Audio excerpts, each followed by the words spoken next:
Hello, আসসালামু আলাইকুম। আমি ডক্টর শহীদুজ্জামান শুভ। যদি দাঁতে ক্যাভিটি বা গর্ত খুব বেশি বড় হয় এবং খাবার জমে থেকে সেখান থেকে গন্ধ করে, তাহলে ডাক্তার দেখিয়ে ফিলিং করে নিতে হবে।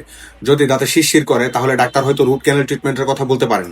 তবে অধিকাংশ ক্ষেত্রে মুখের এই গন্ধগুলো হওয়ার কিছু কারণ রয়েছে। সেই কারণগুলো হচ্ছে অপরিচ্ছন্ন মুখ গহ্বর, দাঁতের ফাঁকে খাবার জমে থাকা এবং সেখানে ব্যাকটেরিয়ার বংশবৃদ্ধি, টাং বা জিহবায় ময়লা।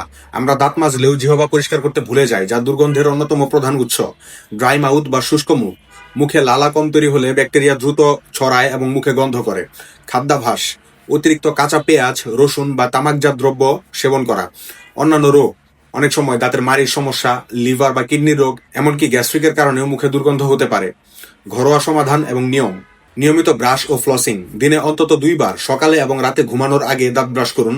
দাঁতের ফাঁকের খাবার বের করতে ডেন্টাল ফ্লস ব্যবহার করা জরুরি। জিহবা পরিষ্কার রাখা, নিয়মিত ব্রাশ করার সময় টাং ক্লিনার বা ব্রাশের পেছনের অংশ দিয়ে জিহবা পরিষ্কার করতে হবে। পর্যাপ্ত পরিমাণে পানি পান করুন, মুখ শুকিয়ে যেতে দেবেন না। দিনে অন্তত 8 থেকে 10 গ্লাস পানি পান করুন, যা ব্যাকটেরিয়া ধুয়ে ফেলতে সাহায্য করবে। লবণ গরম পানির কুলকুচি, কুসুম গরম পানিতে লবণ মিশিয়ে কুলকুচি করলে মুখের ভেতরের ক্ষতিকর ব্যাকটেরিয়া মারা যায়। তবে মনে রাখবেন, যদি দীর্ঘ সময় ধরে সঠিক পরিষ্কারের পরও দুর্গন্ধ না কমে, তাহলে অবশ্যই একজন ওরাল এবং ডেন্টাল সার্জনের বিডিএস ডাক্তারের সাহায্য নিন, কারণ এটি অন্য কোনো শারীরিক সমস্যা সংকেত হতে পারে।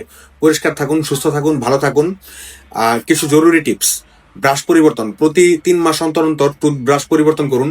চিনিমুক্ত খাবার খান, অতিরিক্ত চিনি জাতীয় খাবার এড়িয়ে চলুন, কারণ চিনি ব্যাকটেরিয়ার প্রধান খাদ্য এবং এটি আপনার দাঁতের ভেতরে ক্যাভিটি তৈরি করে। আপনাদের কোনো প্রশ্ন থাকলে আমাদের ইনবক্সে জানাতে পারেন, আমাদের কমেন্ট বক্সে জানাতে পারেন, এবং আমাদের চ্যানেলটিকে পছন্দ করলে এবং আমাদের ভিডিওগুলো পছন্দ করলে আমাদের চ্যানেলটিকে সাবস্ক্রাইব করে নিতে পারেন। ধন্যবাদ। আসসালামু আলাইকুম।